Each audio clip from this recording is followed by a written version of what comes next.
Hello, everyone. Welcome to an episode of the Podcast Boys. I am the Comics Kid 2099. I am joined by my co-host and ally, Connor Nielsen. Connor, how are you doing today? I am well. How are I'm you? doing very well. I have chosen a movie that we are going to talk about today that is connected to the world of Twin Peaks because one of the actresses was in Twin Peaks Fire Walk with Me. That's how we do around here. This movie is The Cutting Edge from 1992. It has Moira Kelly in it, and she was, like I said, in Fire Walk with Me. And Connor, why don't you tell us a little bit about this movie? So, The Cutting Edge is a sports drama crossed with a romantic comedy. It is a story about the world of competitive doubles figure skating, and it stars Moira Kelly as Kate Mosley, who's this kind of spoiled rich girl. She is a professional figure skater, and she sort of drops the ball at the Olympics in '88. And then D.B. Sweeney plays Doug Dorsey. He is a hotshot ladies' man, macho hockey player who, at the same Olympics, loses sight out of the corner of his eye. I think he said it's 18 degrees, and he ends up losing his career at potentially being a hockey star. And then what happens is years pass, a couple of years, and Moira Kelly, Kate Mosley, she is having issues finding a partner. She has gone through every male partner there is, and so her Russian coach seeks out unconventional means in order to seek the gold. So he taps D.B. Sweeney. I've already said these actors' names. I don't know why I'm saying them again. But he taps Doug Dorsey and says, I got a proposition for you. And they're kind of an odd couple. They don't really like each other. But you know what? They might just be perfect for each other in more ways than one. But it's a little tricky because she's got a fiance, and her dad's played by Terry O'Quinn, which is kind of cool. Anyways, the crew here, it's directed by Paul M. Glazer, who has done The Running Man with Arnold Schwarzenegger, and also Kazam with Shaquille O'Neal. And it's actually written by, and this was the biggest crazy thing to me, Tony Gilroy, who is the writer-director of 2007 Best Picture nominee Michael Clayton, starring George Clooney. He also wrote and directed The Bourne Legacy, but that's kind of a bummer for you. He actually wrote The Bourne Identity, The Bourne Ultimatum, and The Bourne Supremacy. He also has writing credits on Rogue One and I think Nightcrawler. No, I don't think He's so. a But State of Play. producer on Nightcrawler. He is a yeah, and he wrote The Great Wall with Matt Damon, State of Play. He is definitely a guy who gets around, and I think, did I mention he had done a writing on Rogue One, a Star Wars story? Anyways, that's kind of an interesting little tidbit about the production side of things. But Comics Kid, how did you feel about The Cutting Edge? Okay, so first, I just want to say, if you happen to hate this movie, I did not know anything about it. So I didn't know that it was a sports rom-dram. I would say it's not even a romantic comedy. I would say it's more of a romantic drama. Hence my coining of the phrase rom-dram. But I did not know anything about it. Didn't know what it was rated or how people received it. But I kind of like this movie. I won't say that it's setting the world on fire, but I think it's cute. That may sound a little condescending, but I enjoyed seeing these characters butting heads with each other and then growing closer with each other. Kind of reminds me of Much Ado About Nothing with the characters of Beatrice and Benedict a little bit. That's a Shakespeare reference. I was an English major in college, so I had to throw one in. But yeah, on the record, I did not know what this movie was going to be, but I kind of enjoyed this movie. It's not one that I'm necessarily going to go back to time and again, but I thought it was cute, and I kind of liked watching these characters and their interactions with each other. All right. I hate you, Comics Kid. Really? You didn't like this? No, I'm just kidding. I basically felt I got you. I basically felt exactly the same as you did. If I had to put this as a little tagline or a little description, I would call it cinematic comfort food. I thought, like you said, it's cute, and I like your way of calling it a rom-dram. Yeah, I guess it is more dramatic than it is comedic, but I guess what I was getting at is I would call it a sports drama with a romantic angle to it. But I think the character arcs follow the structure of a romantic comedy template, and so that's kind of why I use rom-com maybe. Yeah. But it's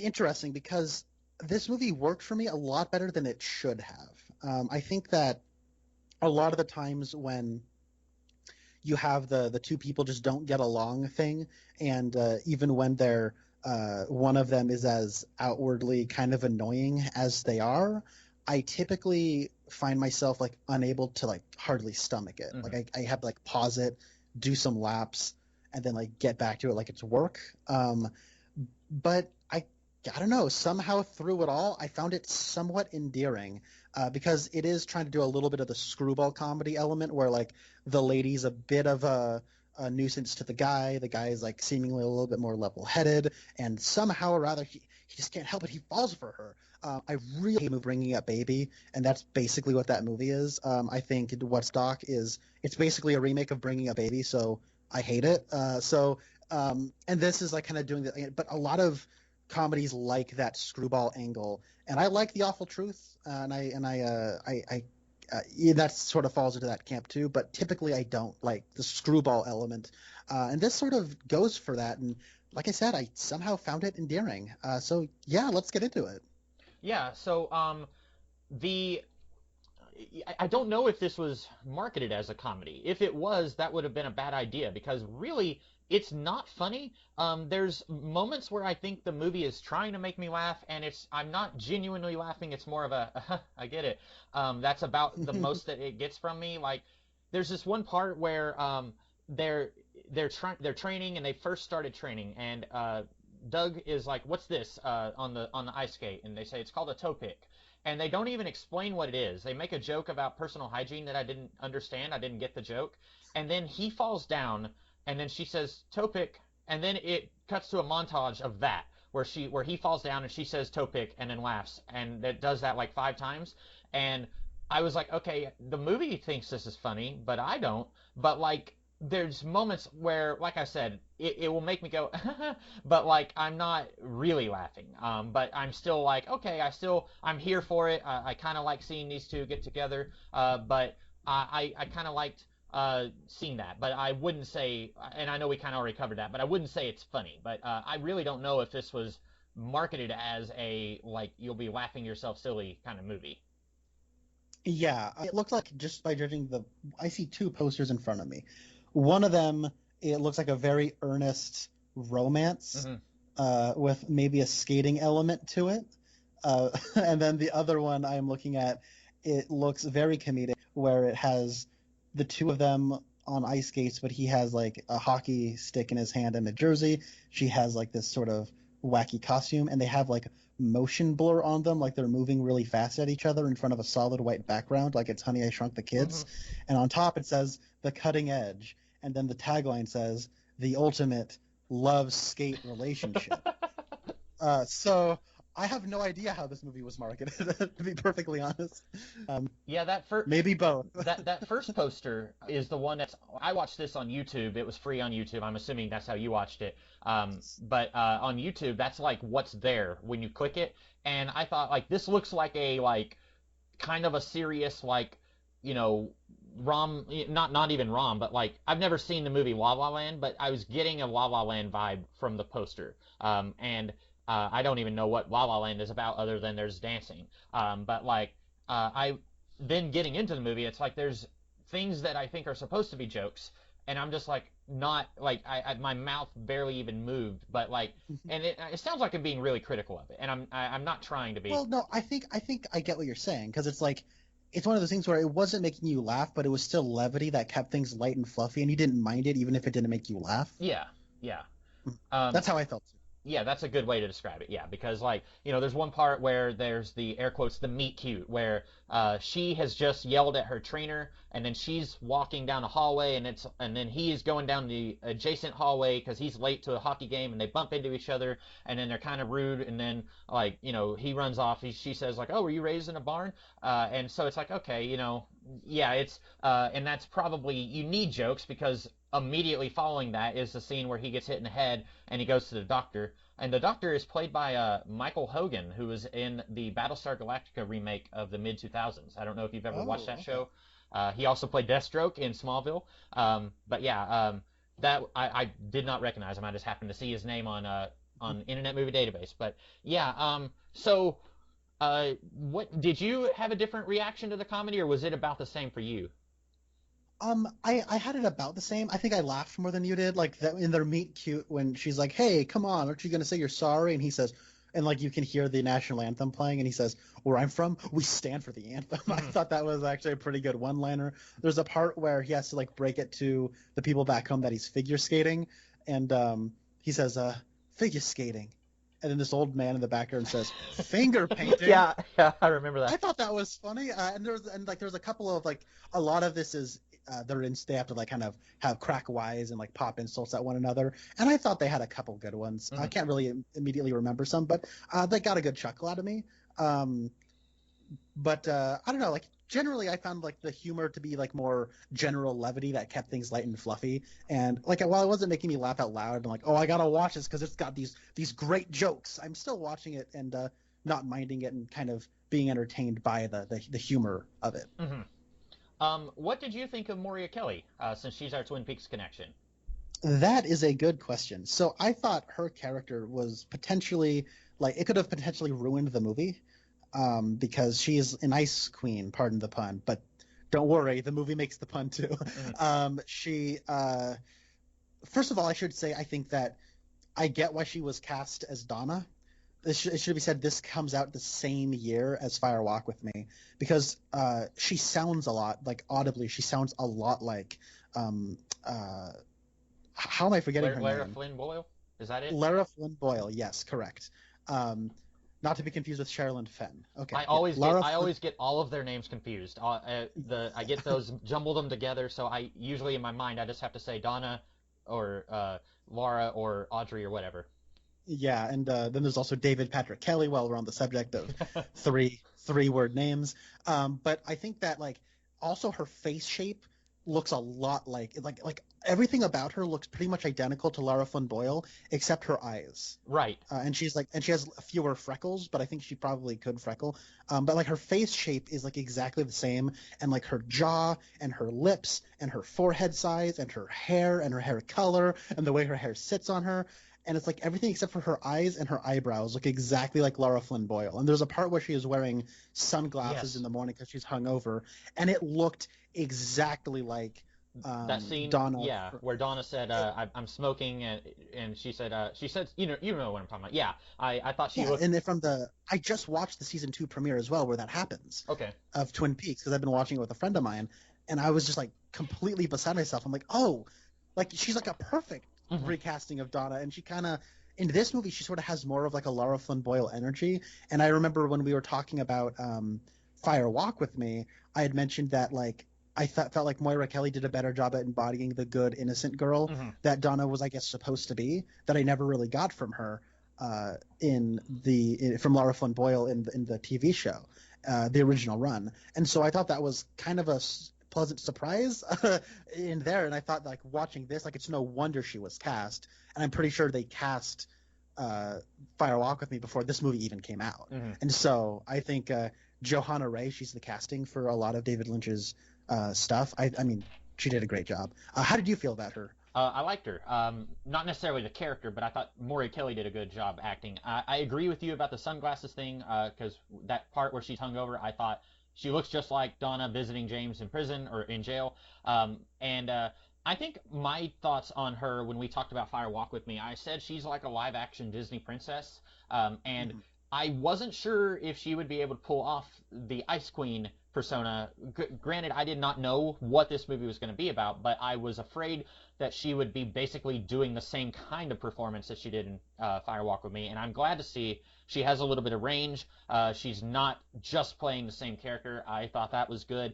I liked her performance. I don't really think there's a bad performance in the movie because really there's only like four characters that you're focusing on. All the other characters get like 2 or 3 minutes of screen time, but it's really just Doug, Kate, her dad, and the trainer. And I think all of them I don't think there's a bad performance. I think some of them do better than others.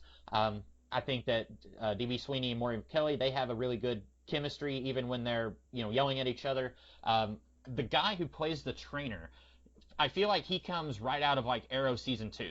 Like I feel like he could have been like Oliver's Russian friend who he met when he was on the island or something like that. Mhm.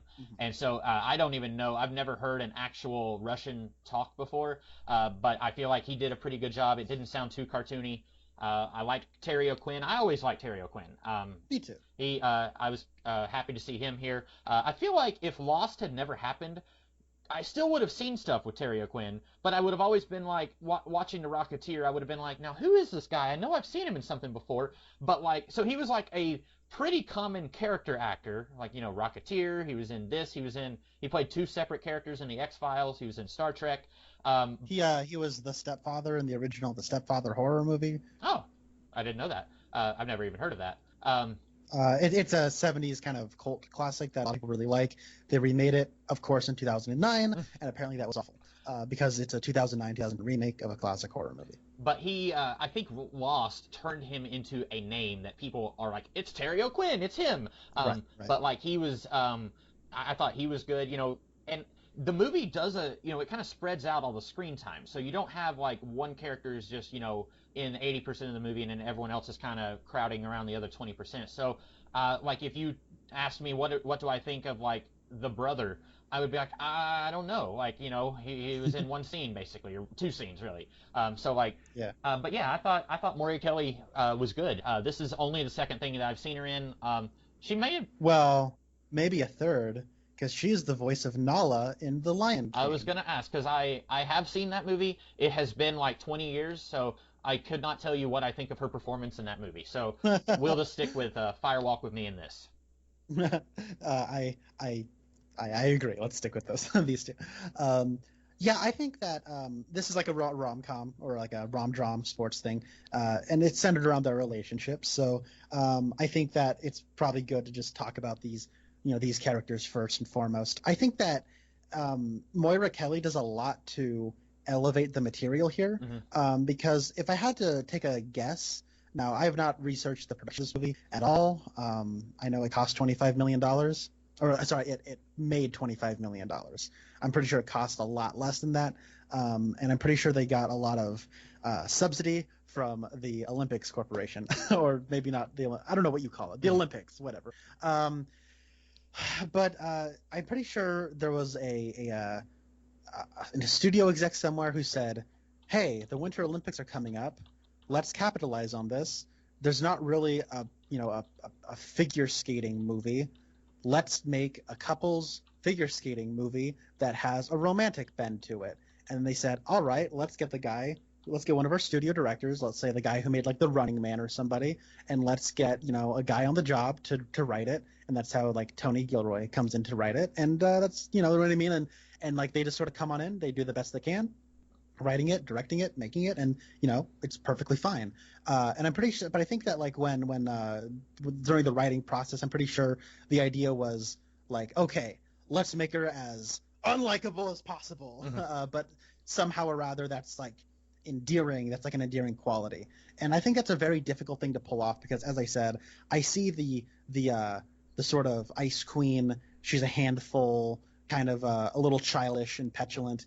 I see that sort of character archetype a lot, and I very rarely am won over by it. And I think Moira Kelly does a lot of the hard work here in terms of making her like entertaining enough to watch while she is being unreasonable, and then also being sensitive and delicate enough to where like I buy that she does have a lot of stuff buried underneath, and I also buy that like when she does fall for Doug, I do buy that she does kind of through it all, kind of against herself, have feelings for him. So I think she does kind of a lot to make it work, and I was a little surprised that she never really had a career after this, because while Fire Walk with Me is one of the worst reviewed movies in history when it came out, like nobody saw it, and like Siskel nor Ebert even reviewed it, played out even saw it, and you know what I mean? Like it was probably such a nothing, and this probably did well enough. I mean, it has 3 ABC Family sequels in the mid to late 2000s, and then she went on to be,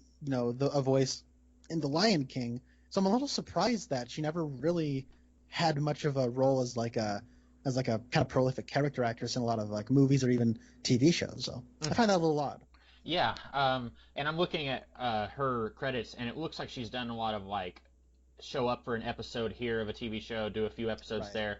there. I guess sort of a character actor. And a lot of actors, they prefer that kind of work. They don't necessarily want to be a big leading actor or actress. Like that kind of life is a little grueling for them. So I don't want to speak for her. Maybe she tried and couldn't get into that kind of work, but at least she's keeping busy. Yeah, definitely. And I agree. I should also mention what we're talking about, how she's kind of an unpleasant character. She's not the only one, because Doug is also in his way, in my opinion, equally unpleasant. Like it's a situation where they're both, from the word go, kind of, he's bad in his way and she's bad in her way. But then Right. they do mention several times, like, how, oh, Kate, she's a handful, and they say stuff like that in the movie. But I feel like the movie doesn't quite call out Doug often enough for also being kind of unpleasant in his way. Yeah, so let's get into Doug. I don't know if there's anything more you wanted to say about her right now. No, let me quickly say I do like. Eventually, the movie does kind of get into this is why she's unpleasant, and I think it works. It's kind of once I ended up watching this. I watched it one complete time last week, and then I kind of just toggled through it yesterday. I just kind of like watched a few key scenes, but I feel like it's seeded pretty early and pretty heavily when I was watching it the second time. But I think that her reason for being the way she is, I think it's handled pretty well. So yeah, move on to Doug. Why don't you? And for those listening, this is a spoiler. Why don't you talk about what exactly why she is the way she is, and like what they see it about that. Well, it's kind of she's been skating since she was like super young, and then her mom died at some point when she was a kid, and basically her dad has been pushing her to get the gold medal, and like DB Sweeney's character several times says, like, you would enjoy it, maybe if you tried enjoying this, you might, just try enjoying it. And it turns out she doesn't enjoy this because she's being pushed into this kind of life. And they mention it a few times, like Doug tells her, hey, look, you're smiling in this picture. The coach tells Doug, you were working in construction when I found you. You did that because you had to do it. And he's kind of hinting like, she does this because she has to do it. So like there's a few moments there where it's like, oh, okay. Like once watching it the second time, I was like, I see what they're doing here. But I didn't notice it as much watching it the first time. Yeah, and I got to be honest, it was something that sort of went over my head a little bit as I was watching it, which I guess is okay. Like it's subtle enough then. And when she does sort of have her, I just wonder this Olympics run is going to be my retirement, my final time on the ice. Well, when it comes to Doug, see, I think that DB Sweeney's pretty good here. I think that he's got a very Paul Rudd energy, and I think he looks sort of like if you took Paul Rudd and Jai Courtney and spliced them together. And so, which I know it sounds very strange, but DB Sweeney exists, so that's what we got. I don't make the rules. So, but he kind of has this sort of jock, freewheeling kind of party animal sort of persona, and life of the party charisma. But he does sort of have this kind of oafish, doesn't take this too seriously sort of attitude that I can imagine probably grates on the nerves when we want to start like getting into things and start taking things more seriously. And I guess something I kind of think the movie should have maybe highlighted a little bit more in order to sort of, like you said, you don't feel like the movie calls him out enough. And I agree with you. And I feel like if the movie, I mean, I like a good training montage, don't get me wrong. But like if you had scenes where they are trying to work together and she's taking it very seriously and he's just kind of goofing around a little bit too much, like, and sort of seeing that, and that way you could kind of understand and like the weight of his, like for her, it's sort of like immediately you think, oh wow, she's kind of a an ice queen, like a pain in the butt. That's like her thing is sort of, you feel it immediately because she sort of immediately antagonizes people, whereas him, it's sort of more of like a slow grinding thing where like you can get used to her. You just got to figure out how to sort of like maybe deal with her attitude. With him, it might be like this thing where like, oh my god, after a certain point you're just like, take this seriously, man. And he does take it seriously, but he sort of gives off the vibe like he's not. And I don't know, like, and I feel like if you didn't have so many montages, you could have been able to see that a little bit more. Yeah. Well, like there's one part where, because I remember DB Sweeney says to the coach, "Oh, you called her temperamental. Is that what you call it?" There's that. There's a part where DB Sweeney kind of backhanded insults her to her boyfriend. There's a part where he's talking to her dad, and he says, she's got a very colorful personality. So there's like at least 3 moments, just right off the top of my head, where he's like talking about how insufferable she is. But I feel like you're right. I like there's one part where she is talking about how he gets the weekend off to go, her words, whoring in Kansas or whatever, whoring in Nebraska. I don't remember. New York, Okay. and then And the coach says, no, not all the way true. It's Boston. right. And so it's like, and that was another like, I get it. But like, I was thinking, yeah, why does he get to go whoring in New York? Like, she's been working real hard, and like you said, he's not taking it seriously. And so like, it feels like the movie wants us to be more on his side, but I feel like it was, like I said, it's like Benedict and Beatrice in Much Ado About Nothing, where it's like two characters who are equally hard-headed and stubborn and, immovable, forced and inanimate, you know what I mean, the thing that I just failed to say. And so like, it feels like the movie thinks he's not that bad, but I feel like they're both about on par with each other.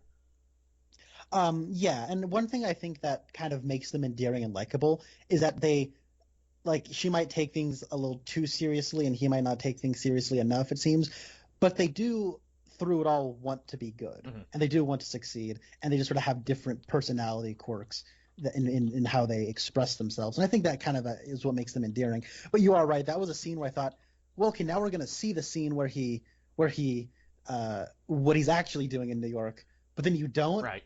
So I thought, wait, hold on now.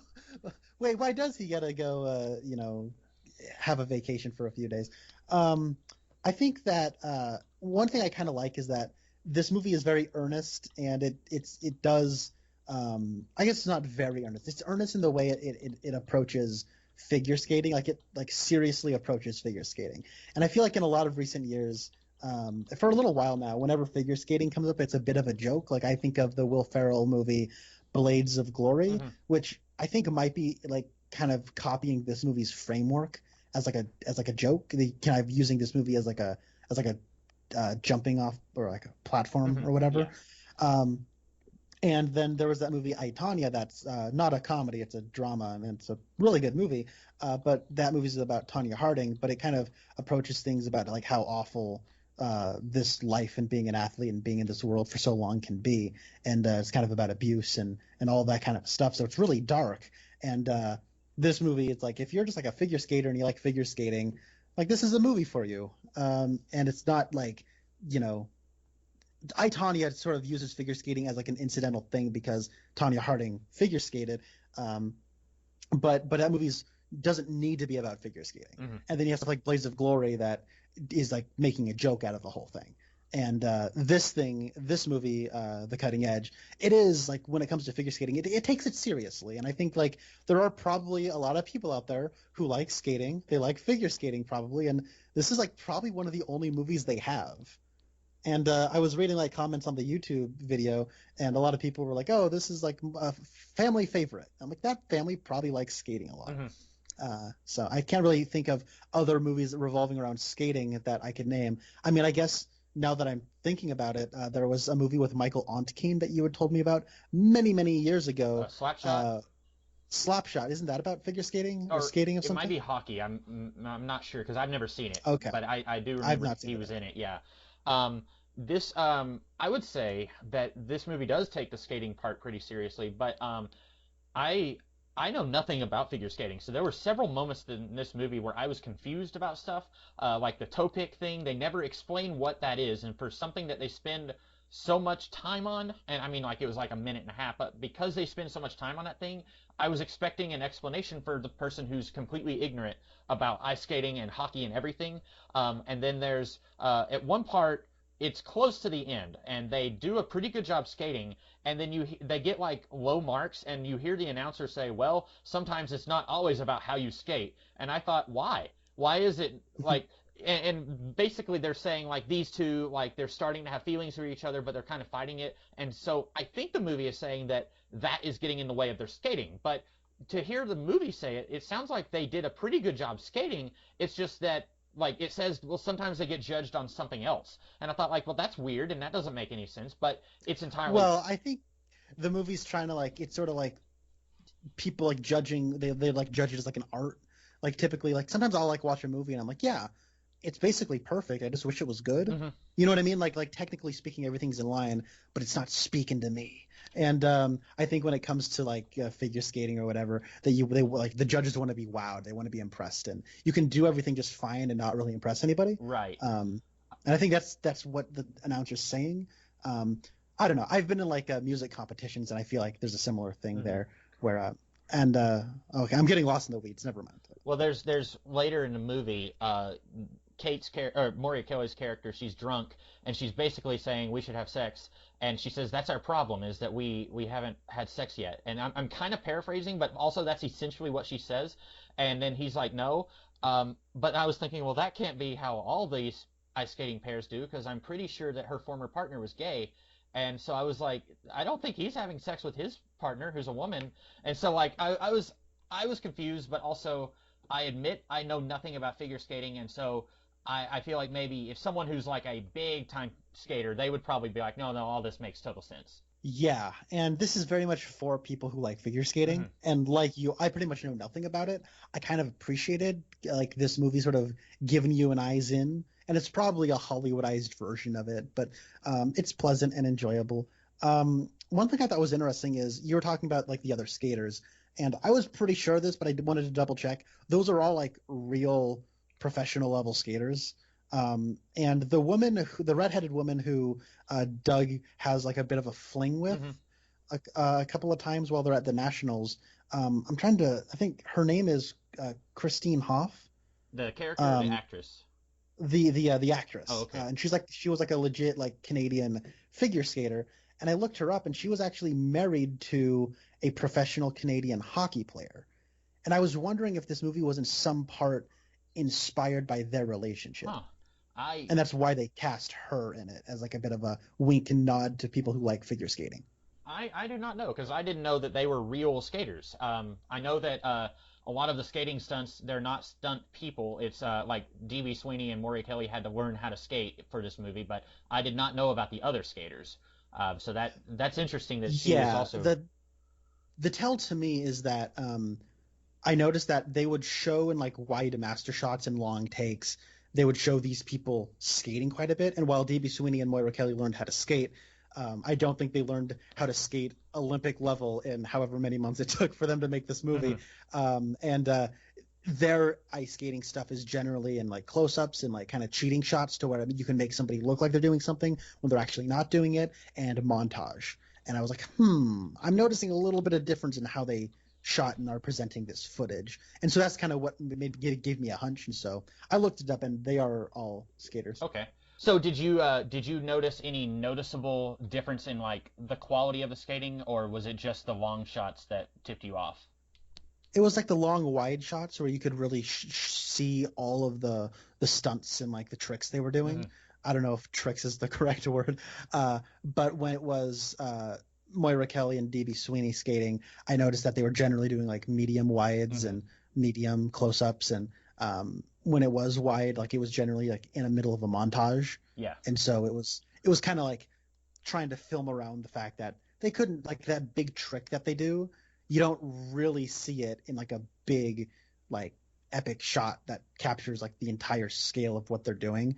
It's like you see him swinging her, and then it cuts, and then you see her in the air, and it's like a close up of her in the air, and then you see a close up of like him catching her. hmm And I don't exactly know what it looks like. I can like imagine it and sort of piece it together from all the footage, but it's not like this amazing trick that you're watching somebody do because they had those actors on hand. And I guess for anyone listening who has not watched this, this is an ice skating thing. So of course, for the big finale, they go to the Olympics. But wouldn't you know it, the Russians are just like amazing. So the coach says, I got this amazing trick that'll blow everyone's socks off, and we're gonna do it at the Olympics, and it's gonna be our big thing. And then they do it at the end. hmm So that's a little context for the people listening. Yeah. And I don't have a whole lot else to say about the movie because, it's a pretty short film, and what is it, like an hour and a half long, I think. And or it's an hour and 41. We basically, once you've kind of dissected their antagonistic relationship that builds into a friendship, I feel like there's not a whole lot else to talk about. A lot of romantic comedies have character traits, character types that I find to be really irritating, like the best friend type. And let me try and, for example, the movie You've Got Mail, which is probably the only, I'm going to say a phrase, I don't know if this is offensive, probably the only chick flick that I have seen multiple times on purpose. But in that movie, you have Tom Hanks and Meg Ryan, who are the romantic leads. But then Meg Ryan has her BFF that she works with and talks to. She has a couple of coworkers who she talks with. And then Tom Hanks, he's got his best friend who he works with and talks to. And that movie isn't quite as bad about it, but a lot of times, like, I remember Hitch had a couple of the BFF characters, and like this movie doesn't do that. And I was really relieved to see that. Like, we don't have, the girl who's telling Moria Kelly, "Oh, you two would make a cute couple." And Moria Kelly's like, no. And so, like, we don't have anything like that. And a lot of times it's hard for me to describe, and I wish I could think of a great movie that does this, but like the BFF character I find to be just super irritating in most of these rom-coms, and this kind of just boils it down to these two are practicing, and then there's a little bit of sexual undercurrent there. I would say that the coach and the dad probably didn't even notice anything budding between these two. The boyfriend or the fiance, he's the first one to notice, and then the next one to notice is DB Sweeney. And I did think it was funny, the fiance, when he says, like, you like him, don't you? And she says, no, we're always fighting. And then he says, foreplay. And he says it like Sherlock Holmes has just discovered a clue.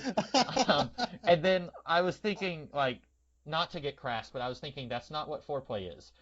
Like, this is a like elongated, like 6-month training period. That is not foreplay. Not if you want to, you can Google it if you want, but I wanted to like tell this guy, no, that's not what it is. Whatever this is, this is not that. But yeah, this doesn't have the long con. Do what? It's the long con. It is. Yeah. 6 months of foreplay, baby. And I know why they did it, because it's like because later when DB Sweeney says, I wish we could just get it done in one night, and then he's trying to think of a word and he says foreplay, and she's kind of like panics. And I was thinking, yeah, that's kind of more like foreplay, but what the boyfriend was talking about, I was like, no, that's not it. So did you have anything else to say about this movie? A few things. Okay. I think that, like, I'm like you said it, like, I'm so glad there's not like the best friend where they can just conveniently talk about all the stuff that's on their mind too, so that they can explain it to the audience, and then their best friend can be the audience surrogate and be like, you like her, and then he'd be like, what, no, and then you can just like drag that out a little bit longer. But this does have like the romantic rival trope where she's engaged, or she's in a relationship with a guy who looks a lot like Billy Crudup. It's not Billy Crudup, he doesn't sound anything like him, but he's got those ears, he's got that face, he's got those eyes. He's got very 90s hair. By the way, this movie, very 90s. But he looks a lot like Billy Crudup. He's there, and when they meet, like, there's this sort of chest puffing, like, who's the more, like, macho alpha between the two of them. They have a little bit of that, and then there's the redheaded other skater that DB Sweeney has a little bit of a fling with. They have a one-night stand, but I wasn't sure if they had like another little spat earlier when he said he was going to take a nap.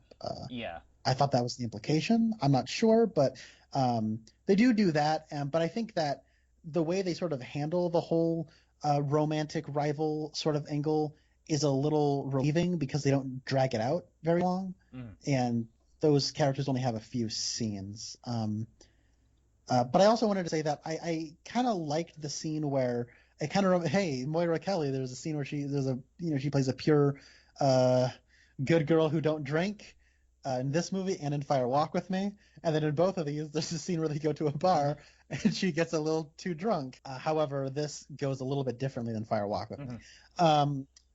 But I like how he's like kind of like a ladies' man, sort of Casanova type. But I like that there's that scene where she's drunk and he's like, not taking advantage of Mm-hmm. her and trying to explain like the difference between it, and like she's a lightweight because she's never drinking before, and he can handle his liquor a little bit more, and it's kind of nice that he's not taking advantage of her. And there's like a little scene like afterwards where she's kind of like berating him for like after they almost got together, he actually got together with the redheaded figure skater, and it's like, yeah, it's a little scummy. It is sort of like, Well, she was sober. Like, yeah, no, she was, but like it's a, like, I mean, and I'm like, I'm gonna get to that in a second, but like it is a little like I get why she'd be a little like peeved that whoa, we were like, I was throwing myself at you, and then like you turned me down, and then you immediately turn around and get together with somebody else when we were spending all this time together. Like, I could understand why she was upset, but like he's got a good point where he's like, look, you have like a couple of drinks, and then all of a sudden you think you're gonna like, this is gonna go some way, like, nah. mm-hmm. Like, and I thought that was pretty like cool of him, and I didn't expect him to do that. And so I kind of liked how, as the movie progresses, like there's a little bit of, you kind of discover a little bit more about them, where their lines are, and like have a little bit, they're a little bit more moral and ethical than like you maybe think Mm-hmm. they are. I did want to say, in regards to the fiance, I wish that the fiance was a little less. I wish there was a little less alpha, pushing your chest out kind of. Me too. I feel like that's the go-to thing where it's like, oh, he's instantly jealous and he's kind of unlikable in every scene he's in. I like the first Pirates of the Caribbean movie. I don't know what your thoughts are on it, but the thing that stuck out to me the most when I first saw that many years ago was that you've got a love triangle between Elizabeth and Will and Captain or Commodore Norrington. And Yes. what's great about that is that Commodore Norrington is not a sleazebag. He is just as much of a good, nice person as Will is. It just so happens that Elizabeth doesn't like him. She likes Will. But he's not over here like, man, I don't like that Will Turner. I'm gonna like, bump my shoulder into him as I walk by and like kind of scowl at him. Like, that's what you've got going on here. Like, as soon as Kate walks away, the boyfriend is like, so you've been giving her a hard time. And D.B. Sweeney, in all fairness, he says like, well, Kate. And then he's like, yeah, and I don't want anyone upsetting her. And I think the one line that I thought was kind of funny was when he said, well, then you better buy a blindfold. And I was like, yeah, I get it. I see what you're doing.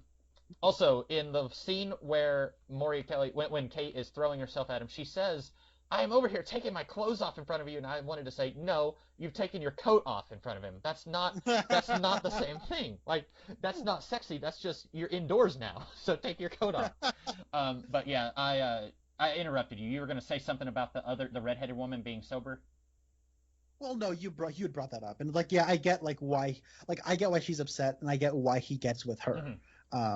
And like it's one of those situations that is just wonderful for drama, and it's one of those things where I like that. It didn't feel contrived. So I don't know. Like, this movie's kind of cheesy. It's very 90s, but you know what I say is, we live in the U.S. of A. We put cheese in and on everything, and ain't nothing wrong with a little cheese. And like I said, this is a cinematic comfort food. Yeah. I don't know if I'll ever watch it again, but I mean, there's many, many worse ways to pass 100 minutes.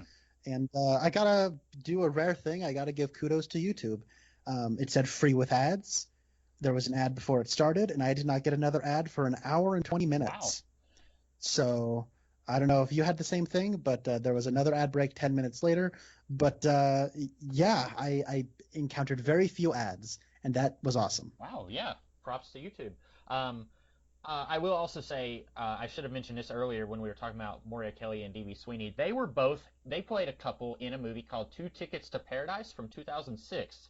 I've not seen that movie. I don't know anything about it, but looking up one of them on their credits, I stumbled upon, they were both also in this movie as well. Oh, that's cool. Is it sort of a reference to this movie, I would imagine? I don't know. They're both playing different. Their characters have different names, and it looks like they.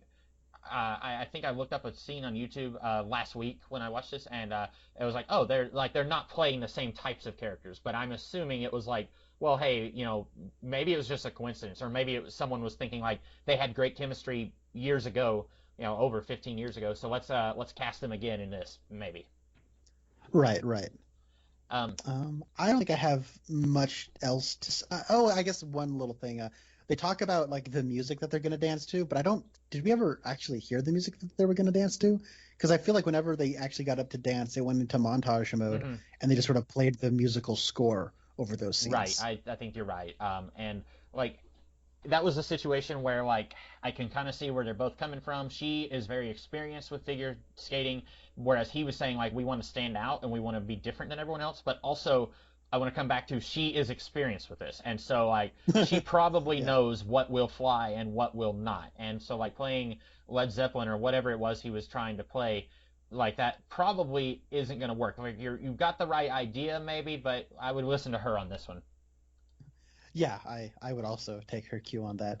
I thought there was another line that I just remembered I liked. It's like he unbuttons his top button Hmm. when they do the short form at the Olympics, and that's the dance where, or not the dance, that's the figure skating routine where the announcers say that, oh, everything was fine, but it just didn't seem like their hearts were in Hmm. it.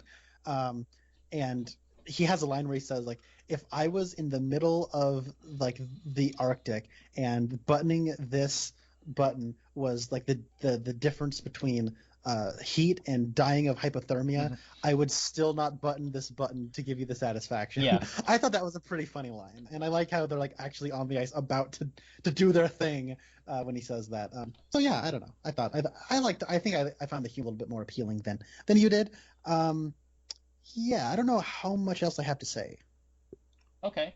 I think I'm done. I think we both came away from it saying it's a fine movie. If you're just bored out of your mind, it's on YouTube as of this recording. And yeah, I don't hate that I picked this. I think we've definitely done worse movies. So, um, what are you gonna choose for us to talk about next time? Well, it's been a minute since we've done a David Lynch movie, and I know I can feel you through the internet having a little bit of a hesitation. But this is going to be a David Lynch movie that is a little bit different than his other work, and I think you might like it, or you might be really bored by it. I don't know. I could see you going either way. It is called The Straight Story. It came out in 1999. It is a G-rated film that is based on a true story that was distributed by Walt Disney Pictures. Okay.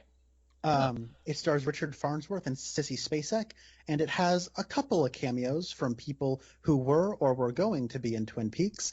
And I am going to pick it on behalf of Everett McGill, but also David Lynch.